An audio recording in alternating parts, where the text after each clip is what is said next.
So in 2006, the year when I was finishing my master's at AIMS, New Delhi, I was pretty sure, at least in the beginning of that academic year, the second year of my master's, that I want to stay in India.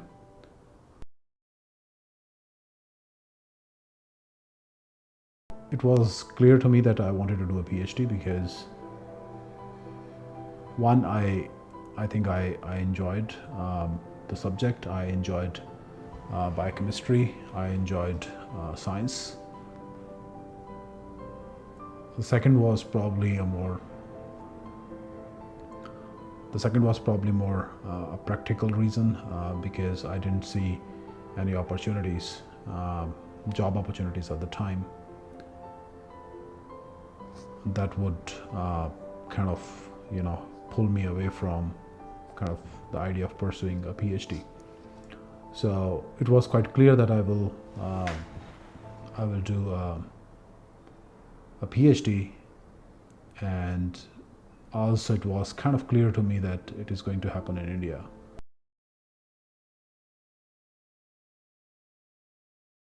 So I did everything I could at the time to make myself eligible for best possibilities when it comes to pursuing a PhD in India. I went through the CSIR UGC fellowship exam.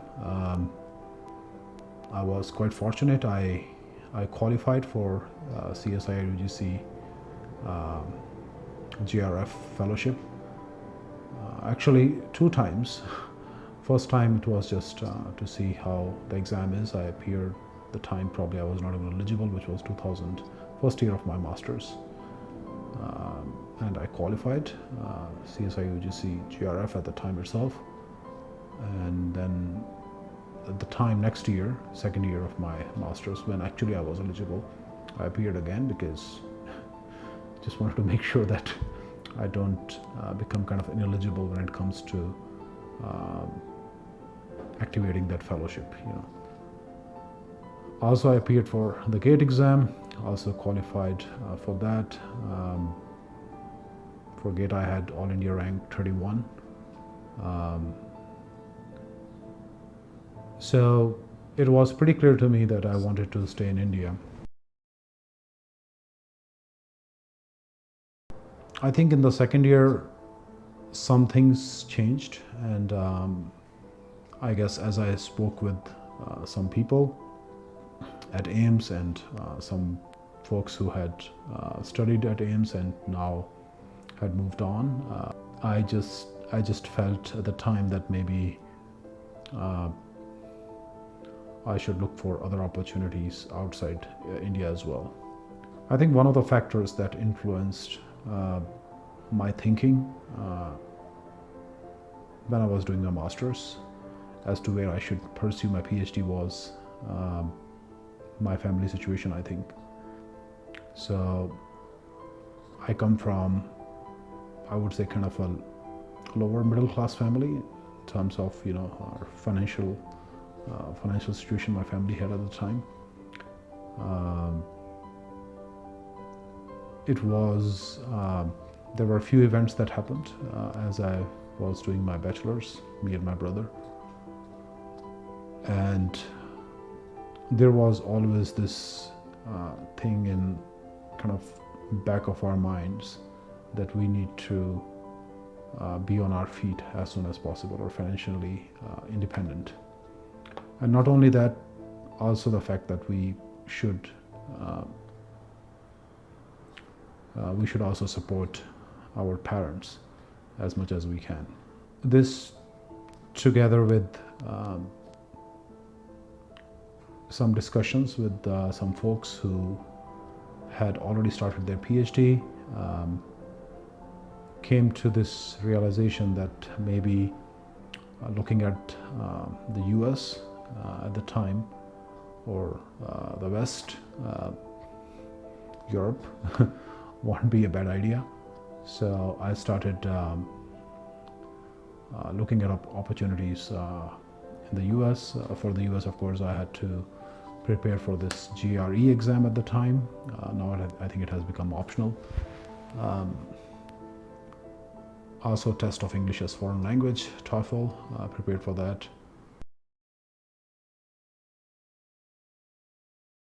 I think personal family financial situation was a big motivator to leave India at the time.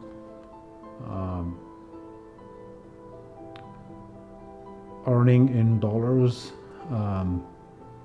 meant that we Indians are usually when we go abroad, especially as a student, we can be frugal. So I had learned from some other folks, some seniors who had already gone to the US, that it is possible to save money.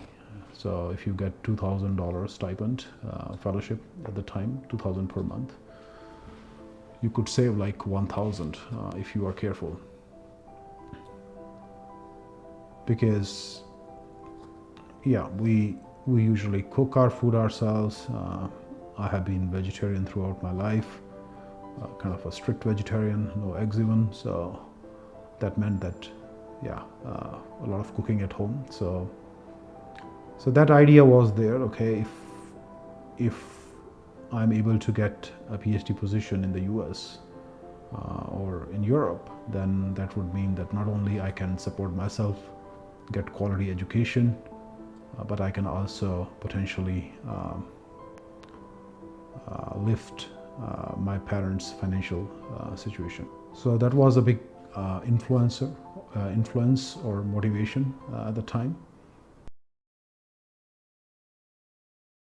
There were some financial constraints when we were doing our bachelor's and master's, me and my brother.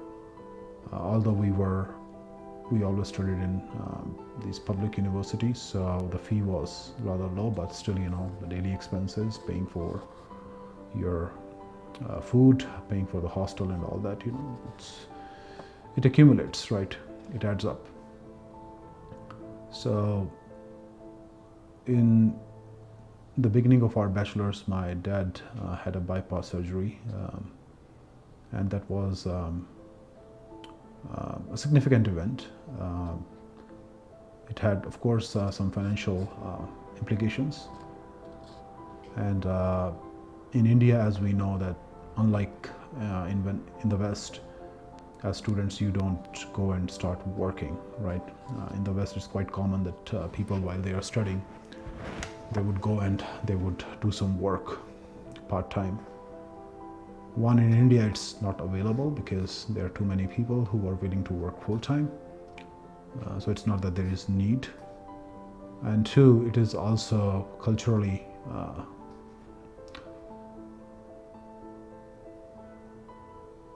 seen kind of strange or culturally unacceptable, culturally uncommon to have students, while they are doing their bachelor's or master's, go and work. I'm sure it happens. Maybe things are changing slowly, but still students generally are dependent still on their parents for their living expenses and tuition fee and whatnot.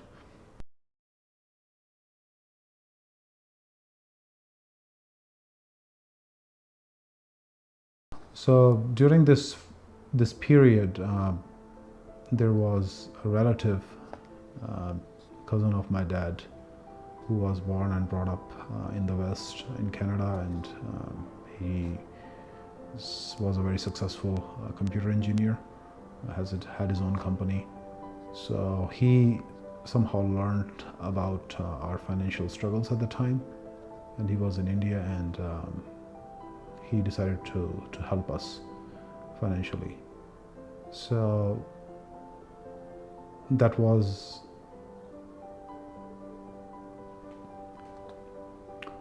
that event was kind of significant. Of course, it helped us, get through our education without stressing too much financially. But also, it made us think, okay, people invest, they do well, they financially they do well, and they are in a position to even help people. So also it was no secret that if you go and get your PhD in the US, you could potentially have a good life, probably get a good job. But at the time, honestly, I never thought much beyond PhD. I just thought I will go and do a PhD, and probably then I can come back to India and become a professor at a university somewhere. So that was kind of my thinking. One can call it naive. I can call it naive actually now. It's not so straightforward. During my schooling, I was never some kind of an extraordinary student. I was okay, probably above average, if you want to define it somehow.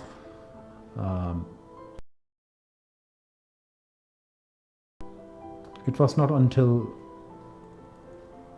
the second year of my bachelor's that I started to work hard. I took my studies quite seriously, and I think that event with my dad's bypass surgery, which happened in 2002, when I was in the second year of my bachelor's, was a significant event that created a sense of urgency and kind of just lit up something in me. I don't know. I just thought that this is the time when I need to get serious about my studies, and I need to do well. So I got very serious. I used to work very hard, study very hard. Still remember spending like 14 hours a day on average in the university library. People knew where to find me. It was easy. And I did that for 2 years, second and third year of my bachelor's. And for my master's, I went to AIMS. I also had an offer from Indian Institute of Technology for a master's, but I decided, I went there, but I decided to leave. There were some interesting events there. Maybe I'll discuss one day. I left in the very beginning, and I came back to Punjab University to do a master's, continuing basically from my bachelor's biochemistry.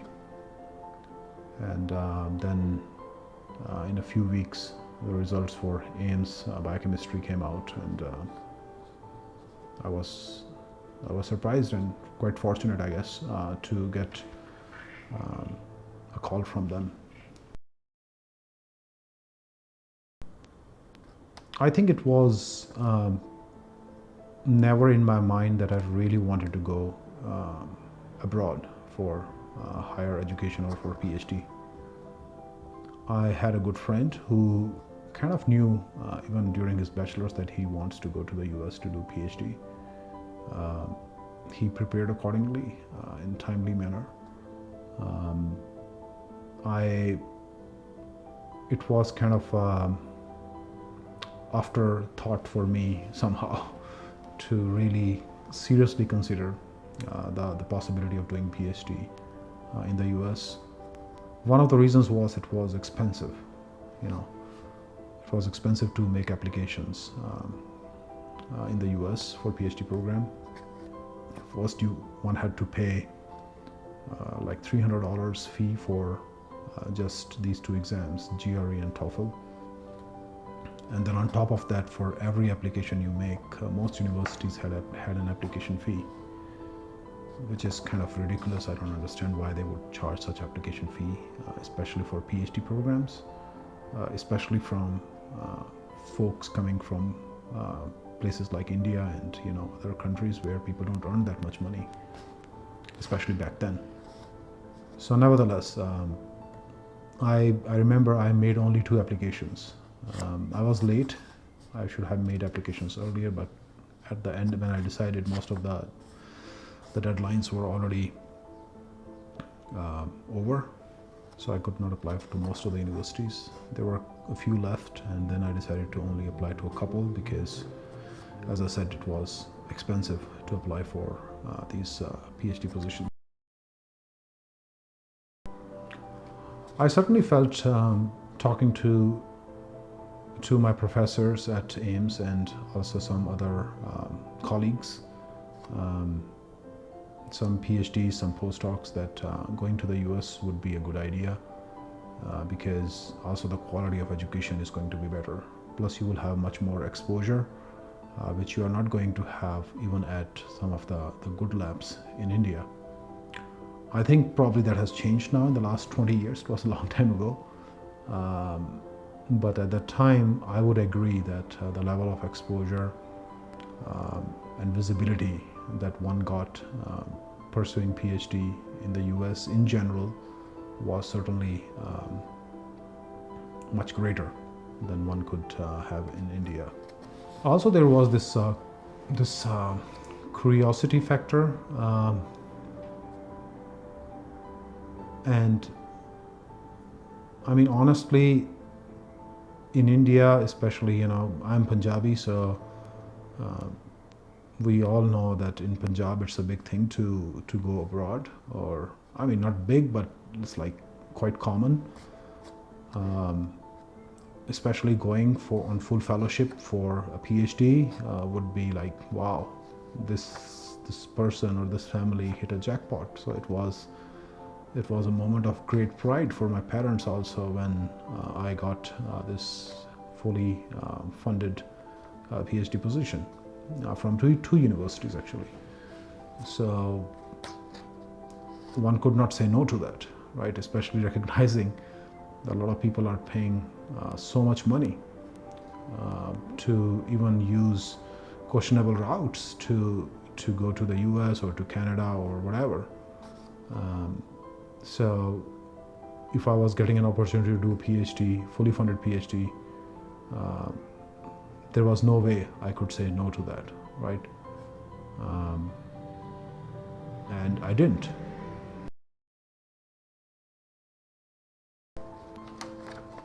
So my parents, they worked very hard, like most parents, especially Indian parents, I would say. Not judging anyone, but I think Indian parents are very invested in providing best education to their kids so that they can secure great careers, build great careers. And my parents did everything in their capacity to provide me and my brother with the best possible education. So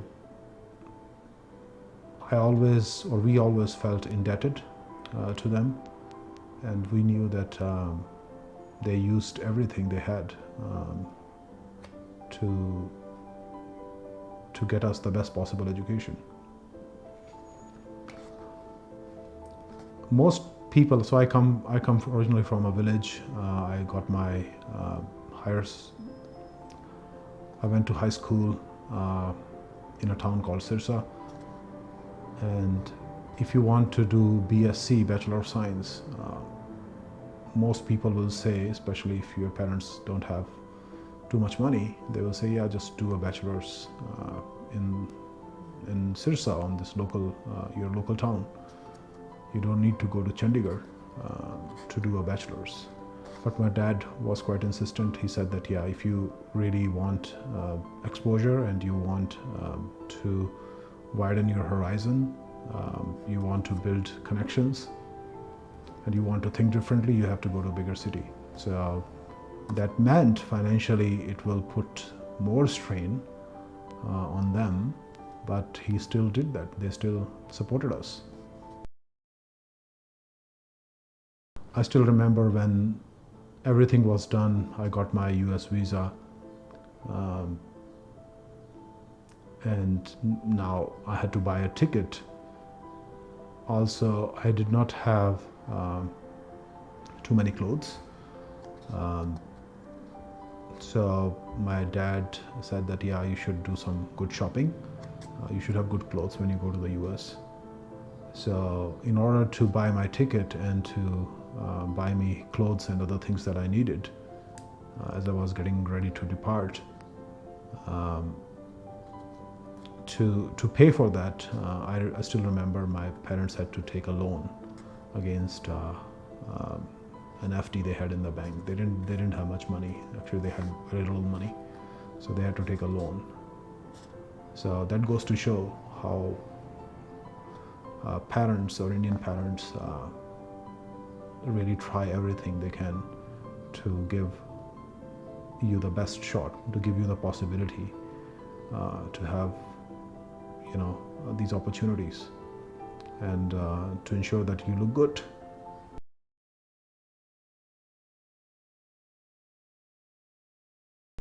When I started getting my fellowship in the US, certainly my objective was to save as much as I can to send money back home. It felt very good to pay off that loan that my parents got for me. Yeah, it was a great feeling. It was a feeling of extreme satisfaction. Of course, I was earning for the first time in my life, but not only I was able to support myself, the fact that I could send some money home meant a lot to me and to my parents as well. They were not spending it, of course. They were just putting it in the bank for me, I guess. That's how Indian parents are. But I just felt that I have to do it. And I also know that I am not the only one who does that. Over the course of my PhD, even later on, the people I met, the friends I made, I know that all of them were doing this. You know, they were sending money home because they just thought that this is the right thing to do, and they felt good about it. This gave them a sense of accomplishment, you know, a sense of great, deep satisfaction.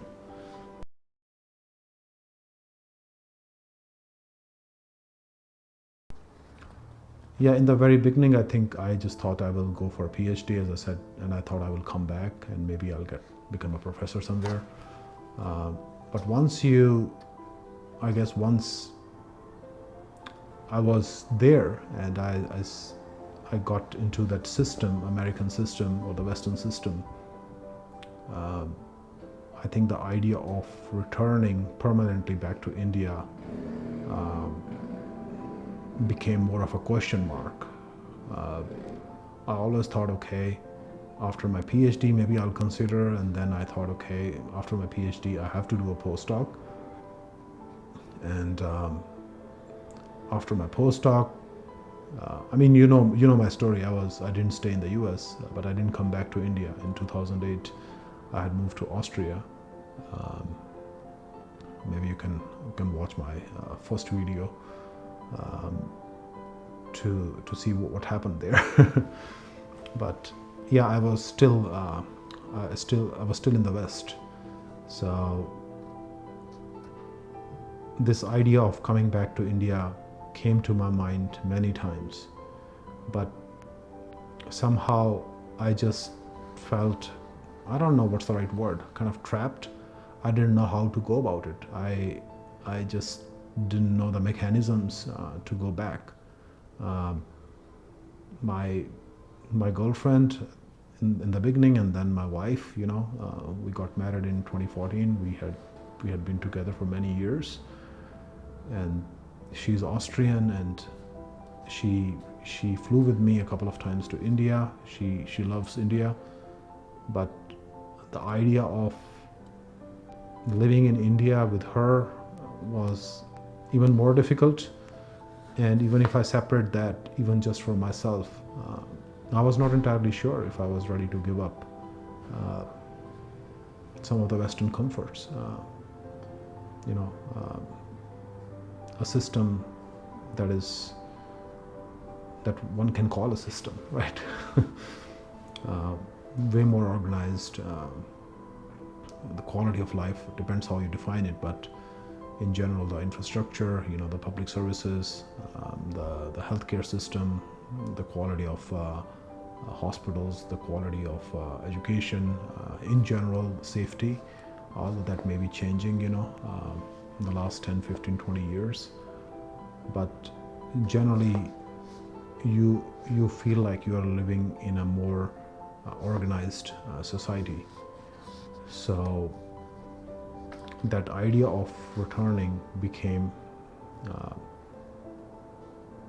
more and more vague somehow over the with every year passing by. It was always nice to visit India, but visiting is very different from living there. I know one gets nostalgic. You start to forget all the challenges that people are facing in India when you just visit for a couple of months,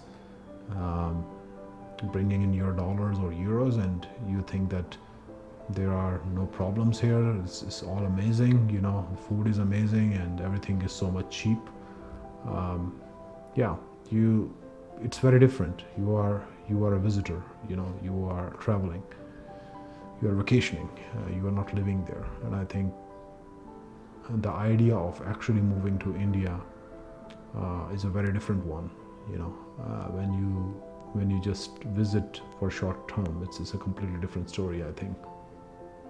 And I think a lot of Indians who came to the West, when they seriously entertain the idea of going back home, they get anxious with all these issues, or about all these issues.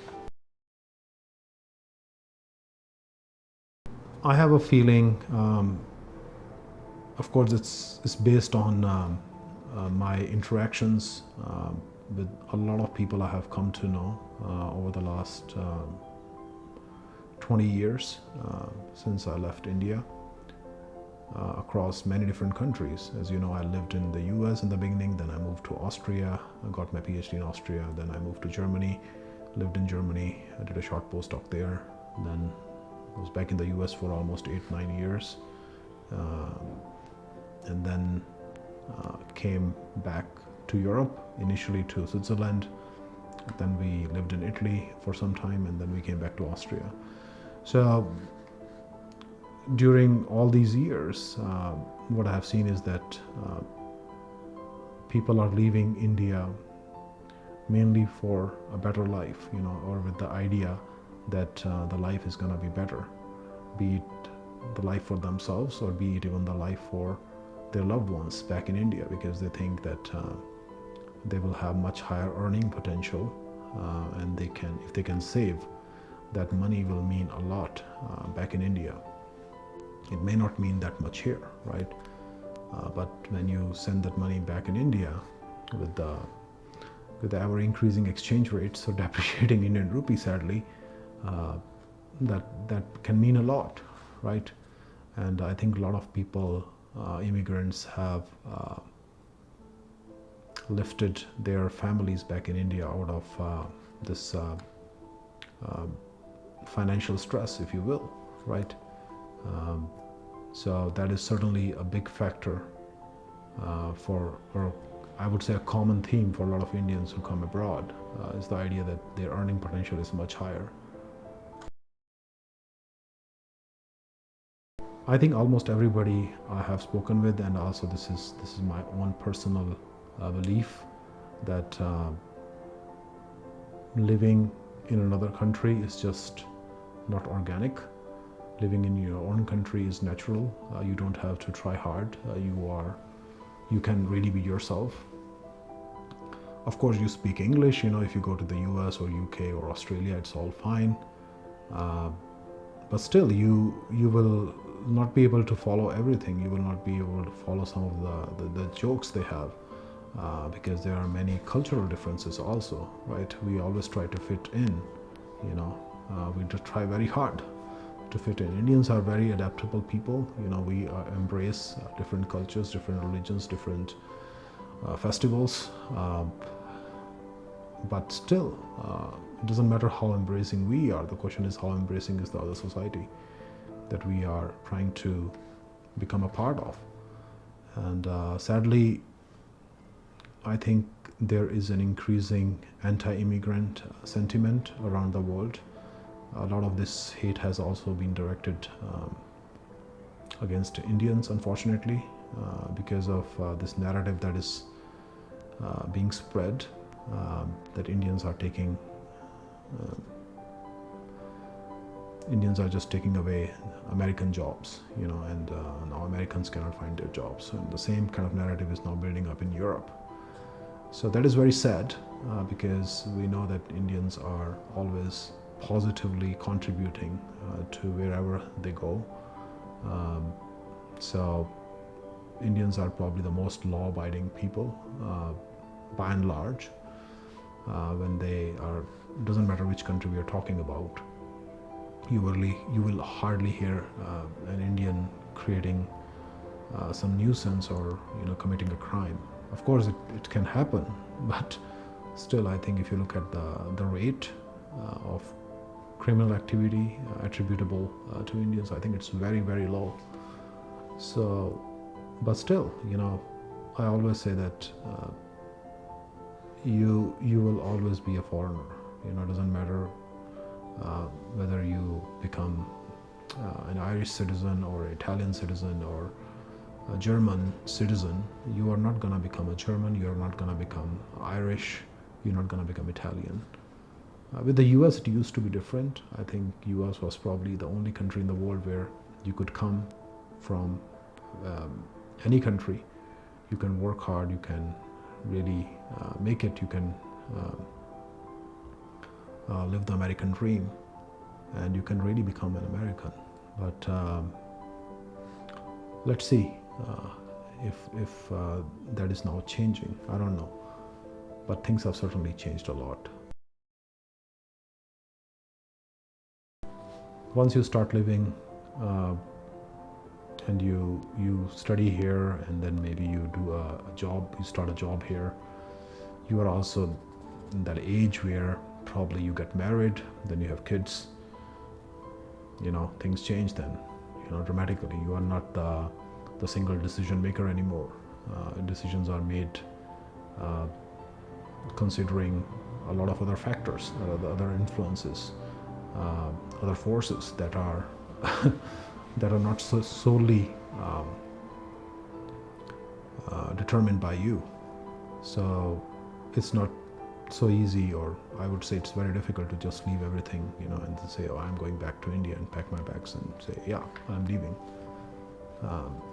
If you're single, which is the case when you came to the West for higher education, very likely, it's easy. You can pack your bags and you can come here. But now, 10 years down the line, things have changed. Probably you have a child. Child is probably grown up already. Child doesn't want to go back. I have seen many Indian parents who want to go back to India, but some of them even tried, but they gave up because their son or their daughter could not get used to the Indian system. They were born in America, for example, and now the only thing they know is the American system. They just cannot adapt to the Indian system. And we can imagine India is a very different kind of society. It's not, we were born and we grew up there, so we can adapt. Still, I think there is some adaptation involved, even though we were born and grew up there, but we can still adapt. But I think it's very different when it comes to children who were born in the West, lived there for several years, and now we want to bring them back to India. So this is a big factor or deterrent or an obstacle when it comes to just moving back to India.